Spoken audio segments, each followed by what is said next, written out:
আসসালামু আলাইকুম। এটিএন বাংলা সংবাদে সবাইকে স্বাগত জানাচ্ছি নাবিলা রহমান। শুরুতেই বিআরবি কেবলস সংবাদ শিরোনাম।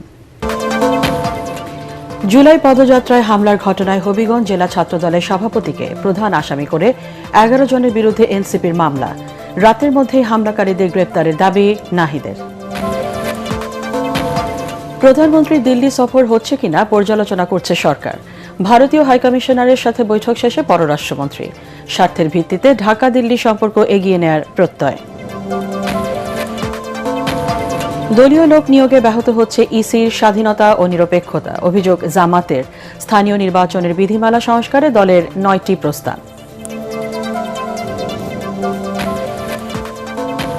কাটছেই না গ্যাস সংকট, রান্নায় চরম ভোগান্তিতে নগরবাসী। শিল্প কারখানা ও বিদ্যুৎ উৎপাদন ব্যাহত, আগামী বুধবার নাগাদ পরিস্থিতি উন্নতির আশা। কর্মকর্তাদের যোগসাজশে স্বাস্থ্য খাতে সীমাহীন দুর্নীতি, স্বীকারোক্তি স্বাস্থ্যমন্ত্রীর। ক্যাম্পেইন না হয় দেশে হামের প্রাদুর্ভাব। চিকিৎসাধীন 99% শিশুই পায়নি টিকা। শুনছিলেন বিআরবি কেবলস সংবাদ শিরোনাম, এবার বিস্তারিত।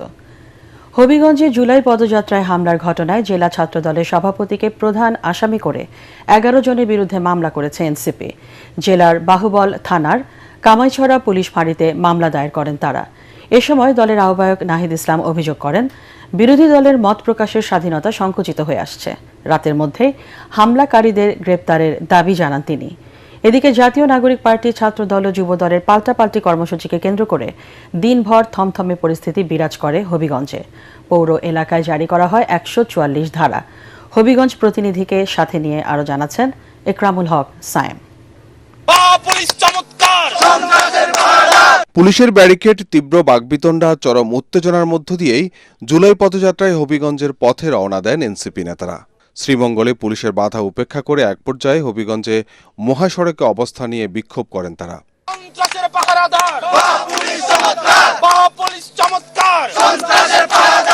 সন্ধ্যার পর বাহুবল থানার কামাইছড়া পুলিশ ফাঁড়িতে জুলাই পদযাত্রার হামলার ঘটনায় জেলা ছাত্রদলের সভাপতিকে প্রধান আসামি করে 11 জনের বিরুদ্ধে মামলা দায়ের করেন এনসিপি নেতারা। দ্রুত হামলাকারীদের গ্রেপ্তারের দাবি জানান দলের আহ্বায়ক নাহিদ ইসলাম। এখানে মিথ্যা প্রোপাগান্ডা ছড়ানো হচ্ছে যে নাসিরউদ্দিন পাটোয়ারি কটূক্তি করেছে, এটা বলেছে সেটা বলেছে। নাসিরউদ্দিন পাটোয়ারি অথবা আমাদের দলের যে কেউ যদি প্রচলিত আইন বিরোধী, আইন লঙ্ঘন করে কোনো বক্তব্য দেয়, আইন অনুযায়ী তার ব্যবস্থা হবে। যদি রাজনৈতিক মূল্যবোধ বিরোধী কোনো বক্তব্য দেন, সেটার বিচার জনগণ করবে। ভোটে জনগণ রায় দেবে, জনগণ সেটা বিচার করবে। কিন্তু ছাত্র দলের বা বিএনপির বা কোনো সন্ত্রাসী তো সেটা বিচার করার কোনো এখতিয়ার নাই। সংবাদ সম্মেলনে পুলিশের নিরপেক্ষতা ও সরকারের ভূমিকা নিয়ে প্রশ্ন তুলেন বিরোধী দলীয় চিফ হুইপ। পুরা জিকে গৌস উনি যে সন্ত্রাসী ছিলেন বা সন্ত্রাস পালেন, সন্ত্রাসীদেরকে আশ্রয় দেন, এটা হবিগঞ্জের মানুষ জানতো এতদিন। গতকাল এটা পুরো বাংলাদেশ জেনেছে এবং আজকে এটা পুরো পৃথিবী জেনেছে। ফলে এই সরকার কিভাবে বিরোধী দলের সাথে ট্রিটমেন্ট করে, অপোজিশনকে মত প্রকাশের অধিকার যেখানে সংকুচিত হয়ে যাচ্ছে, এটা আজকে প্রতীয়মান হচ্ছে। এর আগে ঢাকা সিলেট আঞ্চলিক মহাসড়কের সাতগাঁও এলাকায় এনসিপির জুলাই পদযাত্রায় বাধা দেয় পুলিশ। এ সময় বাকবিতণ্ডা হয় নেতাদের সঙ্গে। নিরাপত্তা থ্রেট কারা? আপনি তাদেরকে না ধরে আপনি আমাদের রাস্তা আটকাচ্ছেন। আপনি হবিগঞ্জে হচ্ছে 144 ধারা দিচ্ছেন, আপনি শ্রীমঙ্গলের রাস্তা আটকাচ্ছেন। আপনি আনলফুল কাজ করতেছেন। আপনি আবার কথা বলতেছেন পৌর এলাকার ভিতরে। আপনি তো 144 ধারা দিচ্ছেন, আপনি আইনের লোক না? আপনি আইনের লোক তো? আপনি বলেন কোন আইনে আপনি আমাকে এখানে বাধা দিচ্ছেন? মঙ্গলবার সন্ধ্যায় হবিগঞ্জ শহরের টাউন হলের সামনে পদযাত্রা শেষে ফেরার পথে এনসিপি নেতাদের উপর হামলার অভিযোগ ওঠে স্থানীয় ছাত্রদলের বিরুদ্ধে। এতে এনসিপি নেতা সার্জিস আলম সহ বেশ কয়েকজন আহত হন। তারেক রহমান, সালাউদ্দিন আহমেদ বলুক যে তারা এভাবে সন্ত্রাসী পালবে, এভাবে দমন করবে, আরেকটা স্বৈরাচার কায়েম করবে, তাহলে আমাদের যা করে আমরা তাই করব। এ হামলার প্রতিবাদে বুধবার বিকেলে হবিগঞ্জে সমাবেশের ডাক দেয় এনসিপি। একই সময় ও একই স্থানে পাল্টা সমাবেশ ঘোষণা করে জেলা ছাত্রদল ও যুবদল। অতর্কিতভাবে ছাত্রদল, যুবদল এবং বিএনপির সন্ত্রাসীরা আমাদের নেতৃবৃন্দ এবং আমাদের যে গাড়িবহর ছিল সেখানে হামলা চালায়। পরিস্থিতি নিয়ন্ত্রণে পৌর এলাকায় 144 ধারা জারি করে জেলা প্রশাসন। বন্ধ করে দেওয়া হয় সভা সমাবেশ ও মিছিল। নিরাপত্তা নিশ্চিতে মোতায়েন করা হয় বিজেপি সহ আইনশৃঙ্খলা বাহিনীর অতিরিক্ত সদস্য। একরামুল হক সায়েম, এটিএন বাংলা।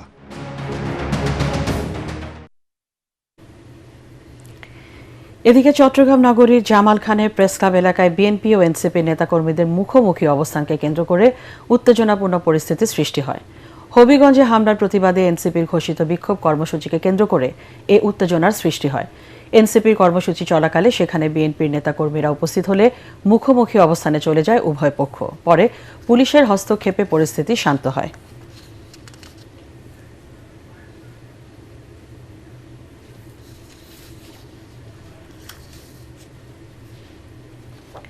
সার্বভৌমত্ব ও পারস্পরিক স্বার্থ বজায় রেখে দ্বিপক্ষীয় সম্পর্ক এগিয়ে নেবে ঢাকা দিল্লি। পররাষ্ট্র মন্ত্রণালয়ে ঢাকায় নিযুক্ত ভারতীয় হাইকমিশনার দীনেশ ত্রিবেদীর সাথে সৌজন্য সাক্ষাৎ শেষে একথা জানান পররাষ্ট্রমন্ত্রী ডক্টর খলিলুর রহমান। জানান, ভারতে ব্রিক্স সম্মেলনে প্রধানমন্ত্রী তারেক রহমানের অংশগ্রহণ ও সফর সম্পর্কে পর্যালোচনা চলছে। অন্যদিকে ভারতের হাইকমিশনার জানান, সংস্কৃতি, ক্রীড়া ও ভিসা প্রক্রিয়া সহজ করা সহ সব বিষয়ই আলোচনায় স্থান পেয়েছে। ইমদাদুল্লাহ বাবুর রিপোর্ট। বাংলাদেশে মন্ত্রী পদমর্যাদায় ভারতীয় হাইকমিশনার পদে দায়িত্ব পাওয়ার পর পররাষ্ট্রমন্ত্রী ডক্টর খলিলুর রহমানের সাথে সৌজন্য সাক্ষাৎ করতে পররাষ্ট্র মন্ত্রণালয়ে আসেন দীনেশ ত্রিবেদী। প্রথমে পররাষ্ট্র প্রতিমন্ত্রী শামা ওবায়দ ও পরে পররাষ্ট্রমন্ত্রী ডক্টর খলিলুর রহমানের সাথে সৌহার্দ্যপূর্ণ পরিবেশে সৌজন্য সাক্ষাৎ করেন ভারতীয় হাইকমিশনার। প্রায় 1 ঘণ্টার বৈঠক শেষে গণমাধ্যমের মুখোমুখি হন ভারতের ক্ষমতাসীন দল বিজেপির নেতা দীনেশ ত্রিবেদী। আমাদের ইস্যু সব একই আছে, historically, culturally, even sports, cricket, আমরা সব কথা বলেছি। I am going very happy from here. We have opened up the visas, as you know, for the mutual benefits of people from India and Bangladesh both. They are extremely happy. Meetingটা খুবই ভালো হয়েছে, which is absolutely the foundation of which is the mutual benefit from people to people. জানান, প্রধানমন্ত্রী তারেক রহমানের ভারত সফর নিয়ে উদ্গ্রীব রয়েছে দিল্লি। আশা করেন এই সফরের মধ্য দিয়ে দুই দেশের বিদ্যমান নানা সমস্যা সমাধানের। That we are anxiously waiting for the Honorable Prime Minister of Bangladesh for a visit to India, and I'm sure in the near future it will happen. We are very hopeful, and we are all looking forward to that. There is no problem which cannot be sorted out. পরে ব্রিফিংয়ে পররাষ্ট্রমন্ত্রী doctor Khalilur Rahman সাংবাদিকদের জানান, আগামী দিনে দুদেশের সম্পর্ক এগিয়ে নিতে একসাথে কাজ করবে ঢাকা ও দিল্লি। আগামীতে আমাদের দুদেশের সম্পর্ক পারস্পরিক সার্বভৌম সমতার ভিত্তিতে আমরা এগিয়ে নিয়ে যাব। এই বিষয়ে আমরা একমত পোষণ করি। প্রধানমন্ত্রীর আমন্ত্রণ বিষয়ে আমরা সেটা এখন রিভিউ করছি। চীনের সঙ্গে আমাদের একটা অত্যন্ত ভালো সফর হয়েছে। ভবিষ্যতে যদি ভারতে আমাদের প্রধানমন্ত্রী যান, আমরা আশা করব সেই সফরটিও অত্যন্ত ভালো হোক। তবে এই সৌজন্য সাক্ষাতে ভারতে অবস্থানরত সাবেক প্রধানমন্ত্রী শেখ হাসিনাকে দেশে ফেরত আনার বিষয়ে কোনো আলোচনা হয়নি বলে স্পষ্ট জানান পররাষ্ট্রমন্ত্রী। বিশেষ কোনো ইস্যু নিয়ে এবার কথা বলিনি। সব আমাদের মধ্যে যা বিষয়গুলো আছে আগামী দিনগুলি সব নিয়ে তো আমরা আলোচনা করব। জয়শঙ্কর সাহেবের সঙ্গে আমার দেখা হয়েছে এবং আমরা দুজনেই আশা প্রকাশ করেছি যে আগামী দিনগুলিতে আমাদের সম্পর্ক বৃদ্ধির ক্ষেত্রে দুপক্ষই কাজ করবে। কূটনৈতিক সম্পর্কের ক্ষেত্রে বাংলাদেশের স্বার্থ সবার আগে দেখা হবে বলেও জানান ডক্টর খলিলুর রহমান। একজনের সম্পর্ক ক্ষতি করে আরেকজনের সম্পর্ক বৃদ্ধি করছে, আমরা কখনোই সেটা করব না। ইমদাদুল্লাহ বাবু, ATN বাংলা, ঢাকা। প্রধানমন্ত্রী তারেক রহমানের সাথে দেখা করেছেন মাইলস্টোন স্কুল ট্র্যাজেডিতে নিহত 8ম শ্রেণীর শিক্ষার্থী তাসনিয়ার ছোট ভাই তাহসিন। বাবা নাজমুল হককে সাথে নিয়ে প্রধানমন্ত্রীর সাথে দেখা করে তাহসিন। এই সময় সন্তান হারানো বাবাকে গভীর সমবেদনা ও শোক জানান প্রধানমন্ত্রী। ভবিষ্যৎ লক্ষ্য বাস্তবায়নে তাহসিনকে নিষ্ঠার সাথে কাজ করার পরামর্শ দেন তারেক রহমান। প্রধানমন্ত্রী নিজের সই করা একটি বাস্কেটবল ও ড্রোন সেট উপহার দেন খুদে এই শিক্ষার্থীকে। সাক্ষাৎ শেষে উচ্ছ্বসিত তাহসিন জানায়, সরকার প্রধানের সাথে দেখা করতে পেরে সে খুবই আনন্দিত ও অনুপ্রাণিত।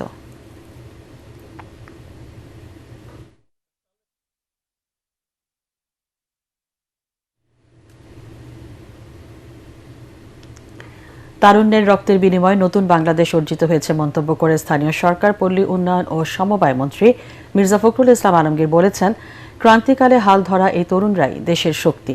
বিকেলে রাজধানী Tejgaon Ahsanullah university of science and টেকনোলজিতে বিতর্ক অনুষ্ঠানে তিনি এসব কথা বলেন। সরকার যোগ্যদের মূল্যায়নে কাজ করছে উল্লেখ করে মির্জা ফখরুল বলেন, নানা সমস্যা থাকলেও সমৃদ্ধ বাংলাদেশ গড়ার দিকেই এগোচ্ছে সরকার।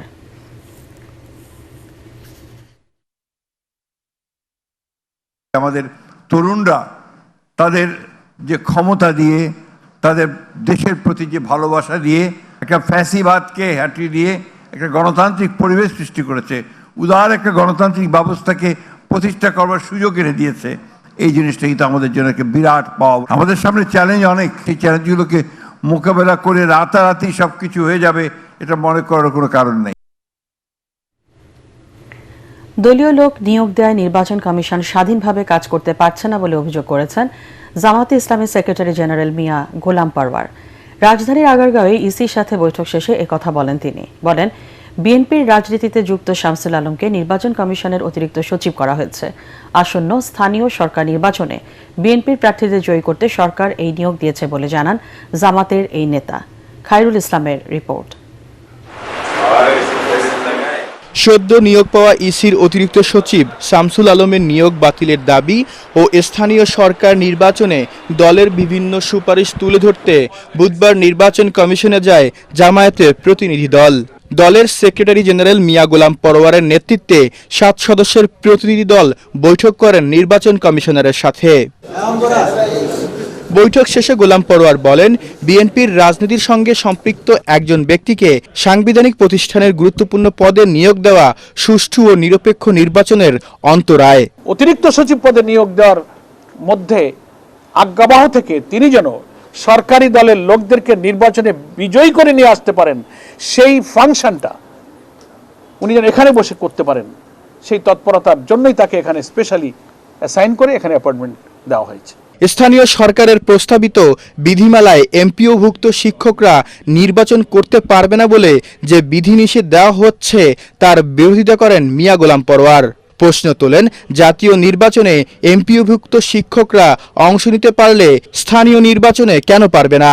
বাংলাদেশের স্থানীয় সরকার নির্বাচনের সুদীর্ঘ ইতিহাসে স্কুল, কলেজ এবং শিক্ষা প্রতিষ্ঠানের শিক্ষকরা নির্বাচনে অংশ নিয়ে থাকেন। সংবিধানে এমপিওভুক্ত প্রতিষ্ঠানের লোকদের রাজনীতি করা তো নিষিদ্ধ নেই, এবং জাতীয় নির্বাচনের ক্ষেত্রে এমপিওভুক্ত শিক্ষকদের নির্বাচনের ব্যাপারে তো আপনারা কোনো বিধিনিষেধ আরোপ করেননি, তারা তো ইলেকশন করছেন। সংবিধানে নাগরিক অধিকারের ক্ষেত্রে, নির্বাচনের ক্ষেত্রে, রাজনীতির ক্ষেত্রে প্রত্যেক সিটিজেনের যে সাংবিধানিক অধিকার নিশ্চিত করা হয়েছে এটা তার খেলাফ।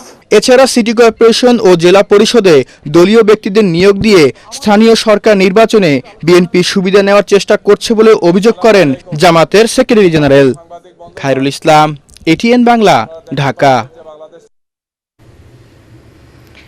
রাজধানীর মতিঝিলে শাপলা চত্বর হত্যাকাণ্ডের ঘটনায় আইসিটি মামলায় ওয়ারেন্টভুক্ত আসামি সাবেক মন্ত্রী লতিফ সিদ্দিকীকে গ্রেপ্তার করেছে ঢাকা মহানগর গোয়েন্দা পুলিশ ডিবি। গুলশানের নিজ বাসা থেকে তাকে গ্রেপ্তার করে ডিবি কার্যালয়ে আনা হয়েছে। ডিবি প্রধান শফিকুল ইসলাম মুঠোফোনে জানান, গ্রেপ্তার হওয়া লতিফ সিদ্দিকীকে আন্তর্জাতিক অপরাধ ট্রাইব্যুনালের আদালতে হাজির করা হবে। গ্রেপ্তারি পরোয়ানা থাকায় তাকে হেফাজতে নেওয়া হয় বলেও জানান তিনি। কর্মকর্তাদের যোগসাজশে স্বাস্থ্য খাতে সীমাহীন দুর্নীতি হয় বলে স্বীকার করলেন স্বাস্থ্যমন্ত্রী সরদার মোহাম্মদ শাখাওয়াত হোসেন। বলেন, স্বাস্থ্য সহায়ক যন্ত্রপাতি কেনাকাটায় অপরিকল্পিত বিনিয়োগ দুর্নীতিবাজদের টিকিয়ে রেখেছে। রাজধানীতে জনস্বাস্থ্য ব্যবস্থার ঘাটতি পূরণ শীর্ষ কর্মশালায় তিনি এসব কথা বলেন। স্বাস্থ্যমন্ত্রী বলেন, বিগত 5.5 বছরে কোনো ক্যাম্পেইন না হওয়ায় দেশে হামের প্রাদুর্ভাব বেড়েছে।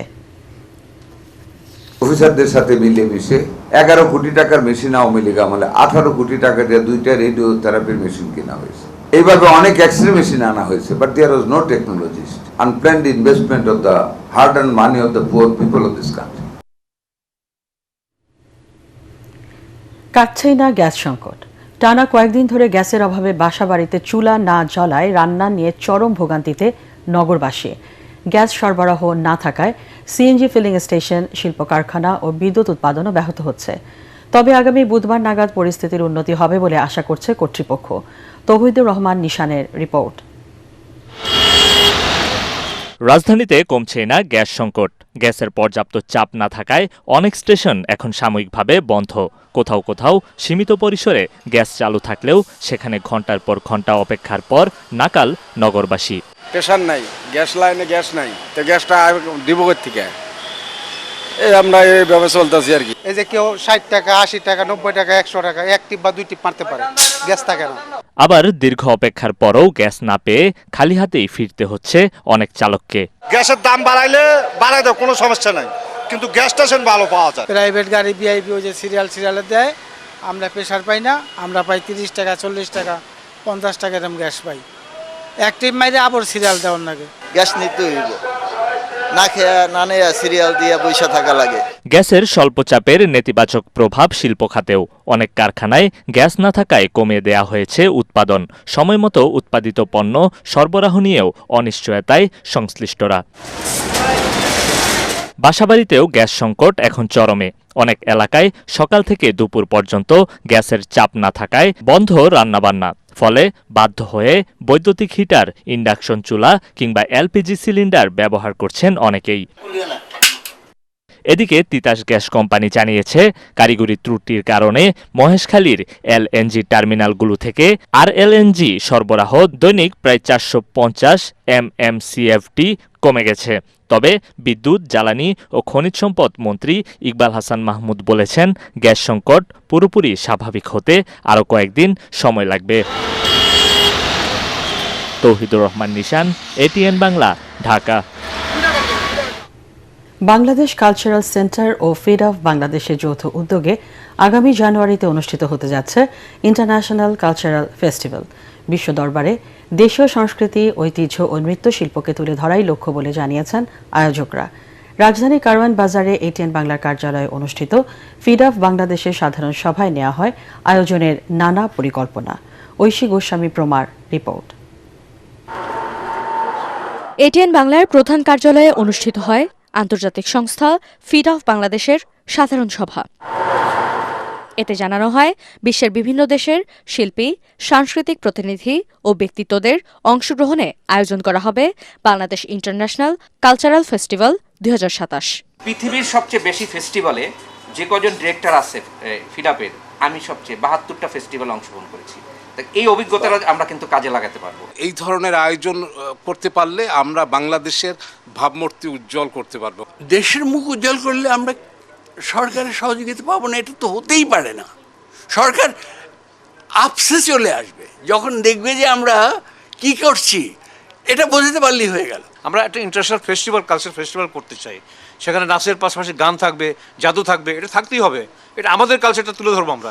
এটিএন বাংলা ও এটিএন নিউজের চেয়ারম্যান এবং ফিড অফ বাংলাদেশের সভাপতি ডক্টর মাহফুজুর রহমান বলেন, সবার অংশগ্রহণে কালচারাল ফেস্টিভ্যাল দেশের ইতিবাচক ভাবমূর্তি উজ্জ্বল করার পাশাপাশি দেশীয় সংস্কৃতিকে বিশ্ব দরবারে নতুন উচ্চতায় পৌঁছে দেবে। আমরা উদ্যোগ নিচ্ছি ইন্টারন্যাশনাল একটা ফেস্টিভ্যাল করার জন্য। এই উদ্যোগে সবাই মিলে সিদ্ধান্ত হয়েছে যে আমরা আগামী জানুয়ারিতে আন্তর্জাতিক ফেস্টিভ্যাল করব। ফিডাবের নিজ উদ্যোগে এটা করা হবে। সভায় আরও উপস্থিত ছিলেন পেশাজীবী সংগঠনের নেতা রফিকুল আলম, নাট্যকার সোহেল আরমান, সঙ্গীত শিল্পী ফাতেমা তুস জোহরা, নৃত্যশিল্পী নীলুফার ওয়াহিদ পাপড়ি এবং এটিএন এডুকেশনের executive director Roksana Akter Rini. Oishi Goswami প্রমা, ATN Bangla, Dhaka. প্রধানমন্ত্রী তারেক রহমানের সভাপতিত্বে ভূমিকম্প বিষয়ক প্রস্তুতি সভা অনুষ্ঠিত হয়েছে। সচিবালয় মন্ত্রিপরিষদ বিভাগে অনুষ্ঠিত সভায় ভূমিকম্প পরবর্তী সময়ে সার্বিক প্রস্তুতি জোরদার করার বিষয়ে আলোচনা হয়। বৈঠকে ভূমিকম্প মোকাবেলায় জনসচেতনতা বাড়াতে বিভিন্ন কর্মসূচি গ্রহণের বিষয়ে মতবিনিময় হয়। পাশাপাশি প্রধানমন্ত্রীর কার্যালয়ে ভূমিকম্প প্রস্তুতি বিষয়ক একটি বিশেষ সেল গঠনের সিদ্ধান্ত নেওয়া হয়েছে। এছাড়াও ঢাকা ও পার্শ্ববর্তী এলাকার জন্য 1 লাখ স্বেচ্ছাসেবক প্রস্তুত করা, তাদের প্রশিক্ষণ প্রদান এবং প্রয়োজনীয় সরঞ্জাম সরবরাহের পরিকল্পনা ও প্রস্তুতির বিষয়ে আলোচনা হয়। সারা দেশে 24 ঘন্টায় হামে আক্রান্ত হয়ে একজন ও হামের উপসর্গ নিয়ে 2 জনের মৃত্যু হয়েছে। এই সময় নতুন করে আক্রান্ত হয়েছেন 996 জন। তাদের মধ্যে হাসপাতালে ভর্তি 925 জন। নিশ্চিত হামে আক্রান্ত হয়েছেন 79 জন। স্বাস্থ্য অধিদপ্তরের প্রতিবেদনে এসব তথ্য জানা গেছে। গত 15 মার্চ থেকে এখনো পর্যন্ত হাম ও উপসর্গে 831 শিশুর মৃত্যু হয়েছে। এদিকে গত 24 ঘন্টায় ডেঙ্গুতে আরও 3 জনের মৃত্যু হয়েছে। এ নিয়ে চলতি বছরে এখনো পর্যন্ত ডেঙ্গুতে 50 জন মারা গেছেন। পূবালী ব্যাংক বাণিজ্য সংবাদ।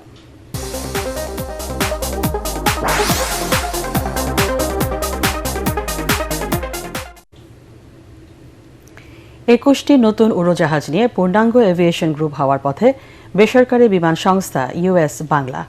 রাজধানীতে এক অনুষ্ঠানে নতুন উড়োজাহাজের মাধ্যমে আন্তর্জাতিক রুটে দেশীয় এয়ারলাইন্সের সক্ষমতা আরও বাড়ানোর কথা বলেন প্রতিষ্ঠানটির ব্যবস্থাপনা পরিচালক। এ সময় বিমান পরিবহন ও পর্যটন প্রতিমন্ত্রী জানান, এই চুক্তির মাধ্যমে দেশের এভিয়েশন খাতে উন্নয়ন ও বাংলাদেশকে বিশ্বের সাথে যুক্ত করবে ইউএস বাংলা। তরিক ইসলামের রিপোর্ট। দেশে বিমান পরিবহন খাতে নতুন যুগের সূচনা করতে যাচ্ছে বেসরকারি বিমান পরিবহন সংস্থা ইউএস বাংলা। রাজধানীর একটি হোটেলে ইউএস বাংলার বহরে 21টি নতুন উড়োজাহাজ যুক্ত করার ঘোষণা দেয় দেশের বৃহৎ এই বেসরকারি বিমান সংস্থাটি। প্রায় 150 কোটি টাকা মূল্যের নতুন বহরে থাকছে 15টি অত্যাধুনিক বোয়িং 737-8 ও 6টি 800 সিরিজের বোয়িং 737। বিয়ন্ড উইথ বোয়িং অনুষ্ঠানে ইউএস বাংলার এমডি বলেন, এর মাধ্যমে দেশের বিমান পরিবহন খাতের নতুন যুগের সূচনা হলো। অনুষ্ঠানে বিমান প্রতিমন্ত্রী জানান, দেশের বিমান পরিবহন খাতের উন্নয়নের মাস্টার প্ল্যান রয়েছে সরকারের। যাত্রী পরিবহনে ইউএস বাংলার গুরুত্বপূর্ণ ভূমিকার কথাও তুলে ধরেন তিনি। I extend my heartfelt congratulations to US Bangla Airlines on successfully completing 12 years of excellence. From a domestic airline, it has grown into one of Bangladesh's leading international carrier through its commitment to safety and quality service. এই সময় মার্কিন রাষ্ট্রদূত brain টি Christensen বলেন, এই চুক্তির মাধ্যমে বাংলাদেশ ও যুক্তরাষ্ট্রের মধ্যে বাণিজ্যিক সম্পর্ক আরও শক্তিশালী হবে। This new agreement to lease Boeing 737 aircraft with the hope of more in the future represents much more than an expansion of an airline's fleet. It's an investment in Bangladesh's future, creating opportunities for economic growth, strengthening regional and international connectivity, supporting tourism, facilitating trade, and generating high-quality jobs for Bangladeshis. 2027 সালে ধাপে ধাপে US বাংলার বহরে যুক্ত হবে Boeing সিরিজের অত্যাধুনিক এসব উড়োজাহাজ। তরিক ইসলাম, এটিএন বাংলা, ঢাকা। এবার আন্তর্জাতিক সংবাদ।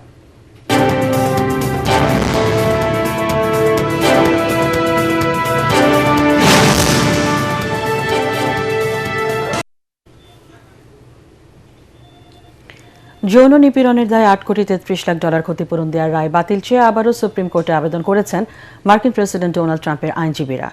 মার্কিন লেখিকা কলামিস্ট জেন ক্যারলকে যৌন নিপীড়নের অভিযোগে ট্রাম্পকে 8 কোটি 33 লাখ ডলার ক্ষতিপূরণ দেওয়ার রায় দেয় আদালত। গত জুন মাসেও ক্ষতিপূরণ বাতিল চেয়ে আবেদন করেছিলেন ট্রাম্পের আইনজীবীরা, তবে সেইবার তা নাকচ করে দিয়েছিলেন সর্বোচ্চ আদালত। 2019 সালে মার্কিন লেখিকা কলামিস্ট জেন ক্যারল প্রেসিডেন্ট ট্রাম্পের বিরুদ্ধে যৌন নির্যাতনের অভিযোগ তুলে মামলা করেছিলেন। 2023 সালে মামলার রায় দেন নিম্ন আদালত। সেই রায়ে ট্রাম্পকে ক্ষতিপূরণ হিসেবে 8 কোটি 83 লাখ ডলার দেওয়ার নির্দেশ দেওয়া হয়। জাপানে ভয়াবহ ভূমিকম্পে নিহতের সংখ্যা বেড়ে 13তে দাঁড়িয়েছে। নিরাপদে সরিয়ে নেওয়া হয়েছে অন্তত 10,000 মানুষকে। ভূমিকম্প মোকাবেলায় জাপানের যে বিশ্বজোড়া খ্যাতি রয়েছে, মঙ্গলবারের এই দুর্যোগ তাকে কঠিন পরীক্ষায় ফেলেছে। ধসে পড়া বিভিন্ন স্থাপনায় আটকা পড়েছেন বহু মানুষ। আশঙ্কা করা হচ্ছে হতাহতের সংখ্যা বাড়ার। ভূমিকম্পের পর কুয়ামোতোর যোগাযোগ ব্যবস্থা ও শিল্প উৎপাদন অচল হয়ে পড়েছে। বিধ্বংসী এই প্রাকৃতিক দুর্যোগের সবশেষ তথ্য নিয়ে জাহিদুল আলমের রিপোর্ট। জাপানের শক্তিশালী ভূমিকম্পের পর সময়ের সাথে পাল্লা দিয়ে চলছে উদ্ধার অভিযান। ধ্বংসস্তূপের নিচে আটকা থাকা মানুষকে জীবিত উদ্ধারে দিনরাত কাজ করছেন উদ্ধারকর্মীরা। সবচেয়ে বেশি ক্ষয়ক্ষতি হয়েছে কুমামতো শহরের এইয়ন শপিং মলে। ভবনের একটি অংশ ধসে পড়ায় সেখানে আটকা পড়েন অনেক মানুষ। দমকল ও পুলিশ বাহিনীর সদস্যরা টানা উদ্ধার অভিযান চালান। কয়েকজনকে জীবিত উদ্ধার করা হলেও নিখোঁজ রয়েছেন অনেকে।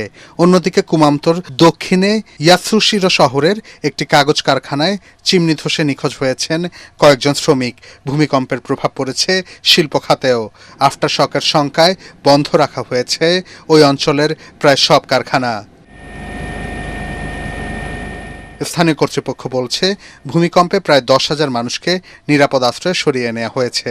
বিদ্যুৎহীন হয়ে পড়েছে প্রায় 37,000 পরিবার। ক্ষতিগ্রস্ত হয়েছে অন্তত 45টি হাসপাতাল।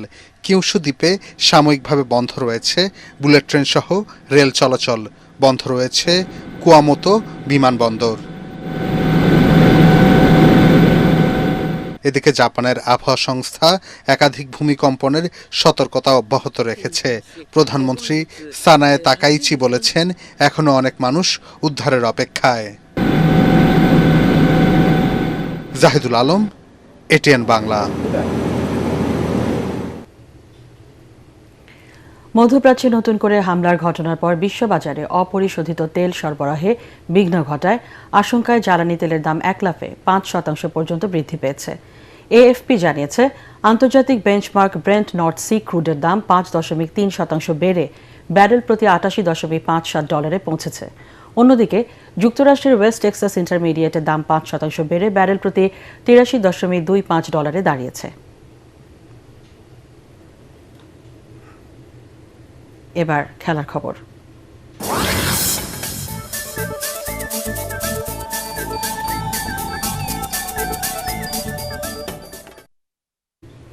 ওয়ানডে ফরম্যাটে বাংলাদেশ দলের নেতৃত্ব থেকে বাদ পড়লেন মেহেদী হাসান মিরাজ। একই সাথে নতুন অধিনায়কের নামও ঘোষণা করেছে বিসিবি। ক্রিকেট বোর্ডের সভা শেষে সংবাদ সম্মেলনে নতুন অধিনায়ক লিটন দাসের নাম ঘোষণা করেন বিসিবি সভাপতি তামিম ইকবাল। 2027 ওয়ানডে বিশ্বকাপকে সামনে রেখে দীর্ঘমেয়াদী পরিকল্পনার অংশ হিসেবে এই সিদ্ধান্ত নেওয়া হয়েছে বলে জানান বিসিবি সভাপতি। পরাগ আরমানের রিপোর্ট। অস্ট্রেলিয়ার সঙ্গে আসন্ন টেস্ট সিরিজকে সামনে রেখে অনুশীলনে ব্যস্ত সময় পার করছে বাংলাদেশ ক্রিকেট দল। এরই মধ্যে কিছু গুরুত্বপূর্ণ সিদ্ধান্ত নিয়েছে বাংলাদেশ ক্রিকেট বোর্ড বিসিবি। সভা শেষে বিসিবি সভাপতি তামিম ইকবাল জানান, ওয়ানডে অধিনায়ক মেহেদী হাসান মিরাজকে সরিয়ে দেওয়া হয়েছে। ওয়ানডে ও টি-20 দলকে নেতৃত্ব দেবেন লিটন দাস। ওয়ানডেতে সহ অধিনায়ক করা হয়েছে তাওহিদ হৃদয়কে। And we have only love and respect towards him.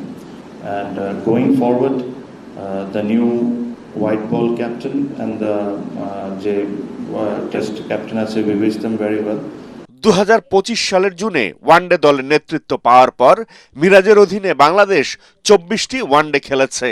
এর মধ্যে 10টিতে জয় এবং 13টিতে হেরেছে। একটি ম্যাচ টাই হয়েছে। দেশের বাইরে খেলা 12টি ওয়ানডের মাত্র একটিতে জিতেছে টাইগাররা। তামিম জানান, 3 অধিনায়কের সংস্কৃতি থেকে বেরিয়ে আসার চেষ্টা করছে BCB. Obviously the board and the department will take that decisions. But আমরা যদি প্রতি সিরিজকে যদি ওইভাবে করে ট্রিটমেন্ট করা শুরু করি, are we going to take the cricket forward? I don't think so. BPL আয়োজন নিয়ে ধোঁয়াশায় রাখলেন বিসিবি সভাপতি। আমরা যদি ইনশাআল্লাহ ভবিষ্যতে বিপিএল করি, তখন আমরা প্রপারলি করব, যতটুকু সবকিছু ম্যানেজ করে নিয়ে এসে করা সম্ভব আমরা ওইভাবে করব। I think I have spoken about this before. BCB সভাপতি জানান, অধিনায়কের চেয়ে মিরাজকে একজন পারফর্মার হিসেবে দেশের বেশি প্রয়োজন। Parag Arman, ATN Bangla, Dhaka. League champion Bashundhara কিংসের 4 ফুটবলারকে দলে ভিড়িয়ে ক্লাব পাড়ায় রীতিমতো তোলপাড় ফেলে দিয়েছে মোহামেডান স্পোর্টিং ক্লাব। নতুন মৌসুম শুরু না হতেই একের পর এক চমক দিচ্ছে ঐতিহ্যবাহী ক্লাবটি। গত মৌসুমের 18 জন সহ 24 জন খেলোয়াড়কে আগেই ধরে রেখেছে সাদা কালো শিবির। আজ আরও 5 জাতীয় দলের খেলোয়াড়কে দলে নিয়েছে তারা। এর মধ্যে 4 জনই আবার বর্তমান লিগ চ্যাম্পিয়ন বসুন্ধরা কিংসের। তারা হলেন সাদউদ্দিন, ফয়সাল আহমেদ ফাহিম, সোহেল রানা এবং শাহরিয়ার ইমন। এছাড়া গত মৌসুমে মোহামেডানের হয়ে খেলা সেন্টার ব্যাক শাকিল আহাদ তপুকেও নিশ্চিত করেছে ক্লাবটি। 21 আগস্ট চ্যালেঞ্জ কাপের মধ্য দিয়ে শুরু হবে এবারের ঘরোয়া ফুটবল আসর।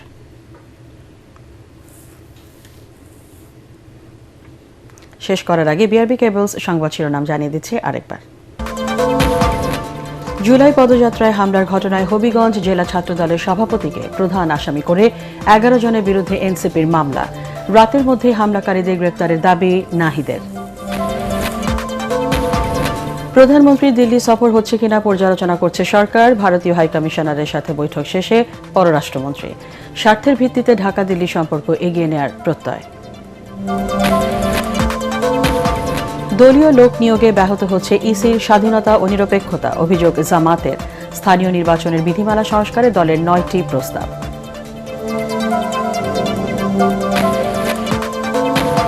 কাটছে না গ্যাস সংকট, রান্নায় চরম ভোগান্তিতে নগরবাসী। শিল্প কারখানা ও বিদ্যুৎ উৎপাদন ব্যাহত, আগামী বুধবার নাগাদ পরিস্থিতি উন্নতির আশা।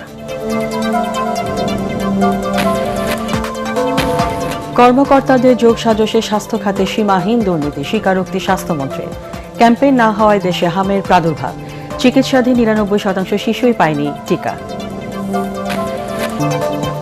পরবর্তী সংবাদ দেখার আমন্ত্রণ জানিয়ে এখনকার মতো শেষ করছি। এটিএন বাংলা সংবাদ ইউটিউবে দেখতে ব্রাউজ করুন youtube/ATN Bangla News।